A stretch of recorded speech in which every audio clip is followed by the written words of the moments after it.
اس کے خلاف کھڑے ہو گئے. اس کی بیٹی کو اچھے رشتے آتے تو آپ کو پسند نہیں آتا, آپ کو ہضم نہیں ہوتا. بتائیں تو صحیح, اس کے گھر میں بیٹے ہی بیٹے پیدا ہوں تو آپ کو تکلیف ہوتی ہے. یہ آپ کا معاملہ سگے بھائی کے لیے, اور وہاں سوتیلے بھائی کے ساتھ انداز کیا ہے سرکار غازی عباس کے ساتھ دیکھیں. پھر اس کے بعد امام اپنی بہن کو کربلا میں لائے.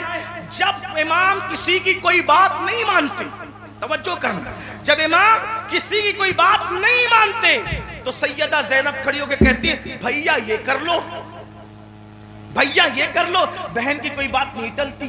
گویا کہ حسین بتا رہے ہیں وہاں بہن کا کوئی تقدس نہیں ہے, اور یہاں بہن کے تقدس کا عالم یہ ہے کہ بظاہر اگر حضرت امام کے اپنی فکر کے خلاف بہن بات کر رہی ہے تو امام اس کو ہی مانتے نظر آ رہے ہیں. کس نے نہیں کہا تھا کہ علی اصغر کو لے جائیں اور یزیدیوں سے کہہ کے پانی پلاتے؟